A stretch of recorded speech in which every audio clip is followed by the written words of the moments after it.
चले थे ईरान को थर्राने, लेकिन देखिए खुद का बारूद खत्म हो चुका है।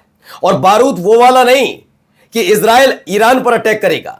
ईरान की तरफ से आ रही मिसाइलों से निपटने के लिए भी अब इजराइल के पास बारूद नहीं है।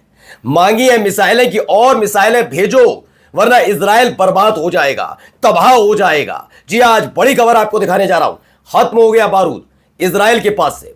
खबर यही नहीं, इसके साथ साथ ट्रंप को जो झटका लगा वो भी दिखाता हूं। एक और देश ने ऐलान कर दिया, नहीं आ रहे तुम्हारे साथ, किसी भी कीमत पर तुम्हारे साथ नहीं आएंगे। अब जो कर सको कर लो। बेबस लाचार ट्रंप अब इस बात में जुटे हुए हैं कि कैसे अपने साथियों को मनाएं, स्ट्रेट ऑफ हॉर्मुज में ले जाएं, जहां ईरान की सख्ती की वजह से अमेरिका में अब हाहाकार मच रहा है। क्रूड ऑयल का दाम लगातार बढ़ रहा है। महंगाई अब अमेरिका को भी छोड़ने वाली नहीं है, और यह सब सिर्फ एक व्यक्ति की सनक की वजह से हुआ। नाम डोनाल्ड ट्रंप और दूसरा है नेतन्याहू। इससे जुड़ी कई और महत्वपूर्ण खबरें भी हैं। कहां कहां अटैक करके ईरान ने फिर से दहला कर रख दिया। इंटरसेप्टर है ही नहीं तो रोकेंगे कैसे मिसाइल। नमस्कार, मैं हूं प्राज्वल गौतम और आप देख रहे हैं the live TV. The live TV, सच सबसे आगे। सबसे पहले यह खबर आई, बड़ी खबर। Report, Israel warns US it is running dangerously low on interceptors. Interceptor आपको पता होगा एयर डिफेंस सिस्टम में लगते हैं। इंटरसेप्टर का इस्तेमाल किया ही इसलिए जाता है, कोई संदिग्ध जेट, ड्रोन, मिसाइल, रॉकेट, उसे इंटरसेप्ट किया जाए, उसे मार गिराया जाए। याद है 28 तारीख को हमला, 2 दिन में खत्म कर लेंगे, यही गजा के साथ सोच रहे थे। हालत क्या है? अब बारूद इतना भी नहीं बचा है कि अपनी ही रक्षा कर ली जाए। यही हालात पिछले साल भी थे। एक आदमी होता है जो ठोकर खाता है, गिरता है, उठता है, कहता अब नहीं, अब देखकर चलूंगा। इजराइल के पास वो नहीं है। इजराइल ने पिछली साल भी इसी युद्ध के दौरान, ऐसे ही युद्ध के दौरान भीख मांगी थी, अब छोड़ दो, अब बख्श दो, और अब वैसे ही हालात फिर से बनते नजर आ रहे हैं। इजराइल की तरफ से साफ कह दिया, हमारे पास अब अपनी सुरक्षा के लिए कुछ नहीं बचा, कुछ भी नहीं बचा है, हमें बचा लो, इंटरसेप्टर भेजो भेजो। और इन सब के बीच क्या हो रहा है? स्ट्रेट ऑफ हॉर्मुज की वजह से देखिए ऑयल प्राइस टुडे, पहले देख लीजिए क्या होने जा रहा है। Crude oil gains 1%।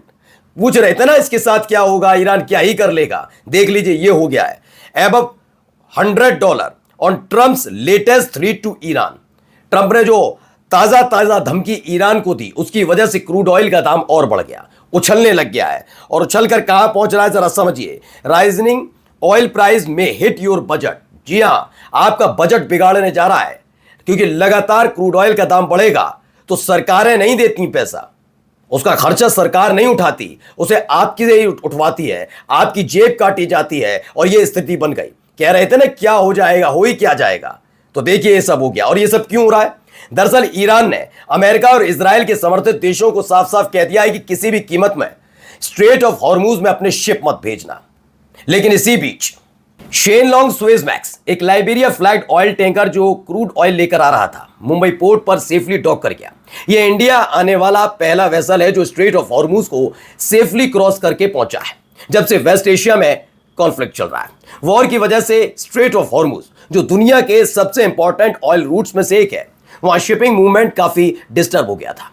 कई शिप्स के रूट चेंज करने पड़े, डिलेज भी हुए, और ऑयल सप्लाई टेम्परेरी तौर पर इंटरप्ट हो गई। इसका डायरेक्ट इंपैक्ट एनर्जी सप्लाई पर पड़ने लगा। हमारे पास एक वॉर हो और उसका इंपैक्ट हमारी इकोनॉमी पर ना हो, ऐसा पॉसिबल ही नहीं है। अनफॉर्चुनेटली हम एक इंटरकनेक्टेड दुनिया में रहते हैं, और गल्फ का रीजन भारत के बहुत पास में है, तो वहां हुई हर एक चीज हमारे देश को डीपली इंपैक्ट करती है। और अनफॉर्चुनेटली भारत प्लानिंग में उतना अच्छा नहीं है। हमारा डिफॉल्ट रिएक्शन क्या होता है? हमारा डिफॉल्ट रिएक्शन होता है जो होगा देखा जाएगा। लेकिन जब इमरजेंसी या वॉर हमारे पास आता है, तब ये एटीट्यूड काम नहीं करता। दुनिया में कभी भी अनसर्टेन इवेंट्स आ सकते हैं, from the financial crisis of 2008, Covid in 2020 to even an ये एलपीजी क्राइसिस। ये सारे इवेंट्स के लिए एडवांस में प्लान करना हमारे ही फायदे में होता है, ताकि जब भी कोई इमरजेंसी आए उसका इंपैक्ट लिमिटेड हो। हेल्थ इमरजेंसीज कभी भी आ सकती है, और अगर आपकी तैयारी ना हो तो ये इमरजेंसीज आपकी सेविंग्स कंप्लीटली ड्रेन कर सकते हैं। हेल्थ इंश्योरेंस इन इमरजेंसीज से आपको और आपकी सेविंग्स को बचाता है। आप हेल्थ इंश्योरेंस लेने के बारे में सोचते हैं तब सबसे बड़ा प्रॉब्लम होता है कंफ्यूजन का। जी हां, कंफ्यूजन कि कौन सी पॉलिसी सही है, कौन सी कंपनी रिलायबल है, कोई एक्स्ट्रा चार्जेस तो नहीं ले रहा, कहीं कोई मिडिलमैन अननेसेसरी कमीशन तो नहीं कमा रहा है। और कई बार जो एजेंट्स होते हैं वो बार बार स्पैम कॉल्स करके भी परेशान करते रहते हैं। इसी वजह से काफी लोग जो इंश्योरेंस लेना तो चाहते हैं लेकिन इंश्योरेंस लेने का डिसीजन डिले कर देते हैं। लेकिन अगर आप डिट्टो की वेबसाइट पर जाकर हेल्थ इंश्योरेंस पॉलिसीज कंपेयर करते हैं तो आपको अलग अलग कंपनीज के प्लान क्लियरली समझने का मौका मिलता है, जिससे आप इजीली देख सकते हैं कि कौन सी पॉलिसी आपके लिए बेटर हो सकती है। और अगर पॉलिसीज देखने के बाद भी आपको कंफ्यूजन है या कंफ्यूजन हो रहा हो तो आप डिट्टो पर एक free expert consultation call book कर सकते हैं। इस कॉल पर IRDAI सर्टिफाइड एक्सपर्ट्स आपको पॉलिसीज सिंपल लैंग्वेज में समझाएंगे और आपके बजट, हेल्थ और फैमिली नीड्स के हिसाब से कौन सा प्लान सही रहेगा उसमें गाइड करेंगे।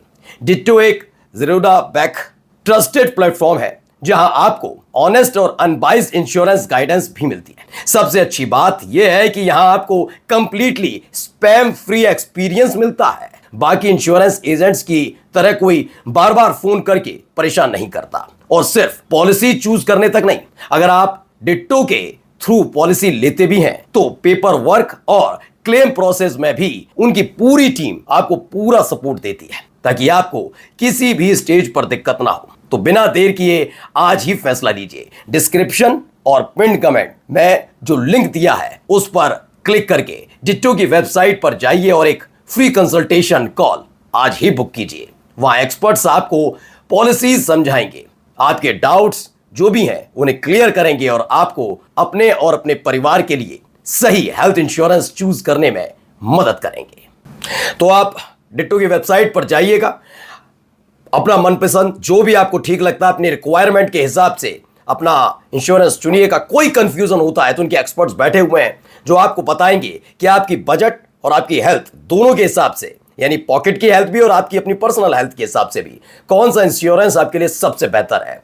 क्योंकि देखिए, वक्त का तो कुछ पता नहीं होता। किसी को पता था कि ये सब हो जाएगा, उम्मीद तो जताई जा रही थी अमेरिका ताकतवर है, सब कुछ संभाल लेगा। आज वही अमेरिका कभी चीन के सामने गिड़गिड़ाता है, कभी ब्रिटेन के सामने, तो कभी गिड़गिड़ाता है फ्रांस के सामने कि मदद करो मदद करो मदद करो। हो रही है मदद, देखिए कैसी मदद हो रही है, जरा देखते चलिए। पहले देखिए, major escalation risk in the Middle East, Trump is reportedly considering US बूस्ट on the ground to seize Iran Kharg Island oil hub. Kharg Island सबसे महत्वपूर्ण है ईरान के लिए और अगर ये इस पर जैसे हमला हुआ, अभी 3 दिन पहले हमला हुआ, अगर ऐसा ही हमला हुआ तो और बुरे हालात हो जाएंगे। ये मानकर चलिए, बहुत बुरे हालात होने जा रहे हैं। किसी भी कीमत पर बचने की स्थिति नहीं है इन सबके बीच में, क्योंकि ऑयल हब माना जाता है और उसकी अर्थव्यवस्था का मजबूत आधार है ईरान का ये खार्ग आइलैंड, जो 15 माइल दूर है ईरान से। अमेरिका जानता है कि तख्ता पलट करवाने की अब उसकी हैसियत नहीं रही ईरान के अंदर।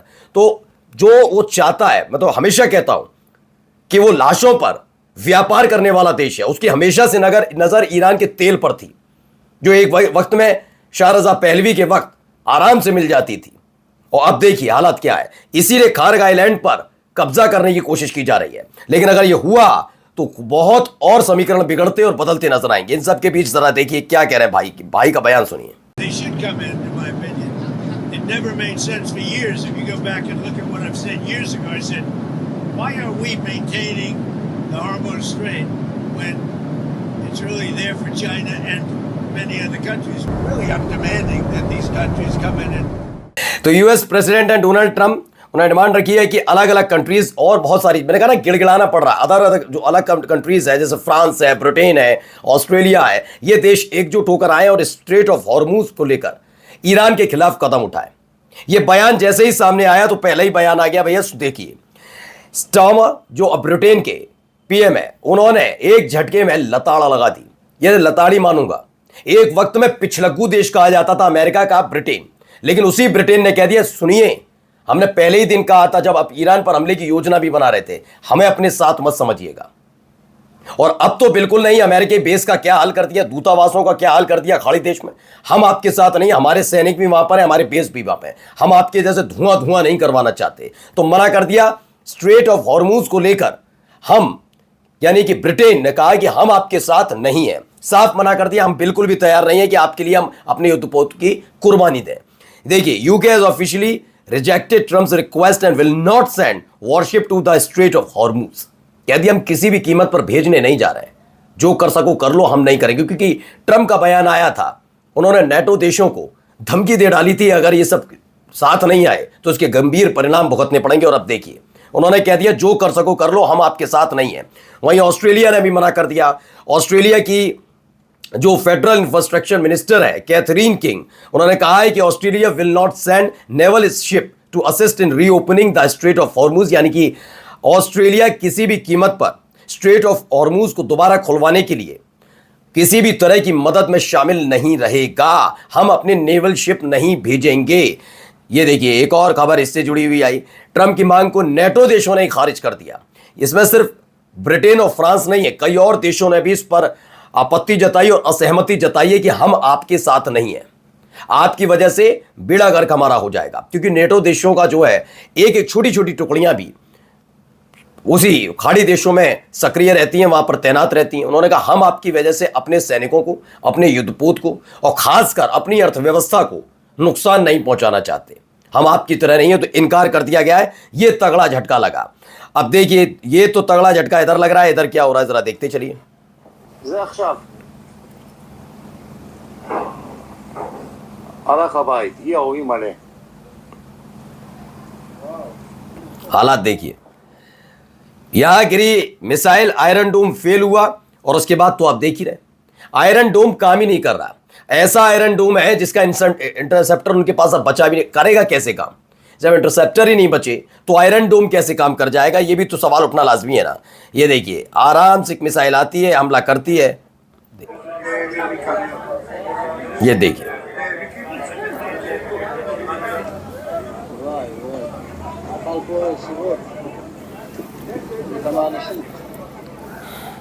तो ईरानियन मिसाइल स्ट्रक द तेल अवीव एरिया, तेल अवीव में गिरी जाकर। और हालात आपने देख ही लिए, अलग अलग जगह से हड़कंप की तस्वीरें भी निकलकर सामने आई। एक के बाद एक ऐसी मिसाइलें दागी गई, ऐसा दावा है। आइए अगली खबर आपको दिखाते हैं। इस यहां क्या हो रहा है, ये तस्वीर देखिए, वीडियो। आसमान में उठता हुआ ये मशरूम क्लाउड देख लीजिए, एक जगह नहीं दो जगह धमाके। ये फुजरा पोर्ट है यूएई का, और यूएई तो वैसे भी इसीलिए आंखों में चढ़ गया ईरान के, क्योंकि दावा है कि खार्ग आइलैंड पर जो हमला हुआ वो अमेरिका ने यूएई की सरजमी से किया था। इसलिए दुबई का इंटरनेशनल एयरपोर्ट हो या फिर ये फुजरा पोर्ट हो, लगातार इस पर अटैक हो रहे हैं, एक के बाद एक अटैक। देखिए, एक और वीडियो से जुड़ी हुई।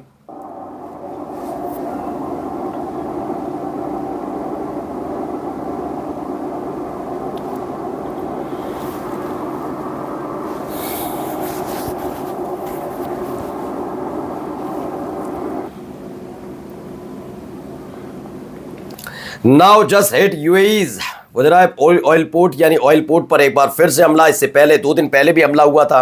वही जॉइंट ईरान और हिजबुल्लाह का अटैक इजराइल पर हुआ, जिसमें उत्तरी इजराइल में भारी तबाही की खबर है कि वहाँ ड्रोन, हिजबुल्लाह ने ड्रोन दागे, ईरान ने मिसाइल दागी है, सब धुआं कर दिया है। मैं बार बार कह रहा हूँ कि अगर आप उत्तरी इजराइल की बात करते हैं तो हिजबुल्लाह की भूमिका को नकारा नहीं जा सकता। ऐसे इराक में जब अमेरिका के बेस पर हमला होता तो ज़रूरी नहीं वो ईरान ही कर रहा है। इराक का लड़ाका संगठन बहुत पहले ही कह चुका था, हथियारों की नुमाइश लगाकर, कि अगर ईरान पर हमला हुआ तो अमेरिका की बैंड बजा देगा, और वैसे ही हालात वहां बनते नजर आ रहे हैं।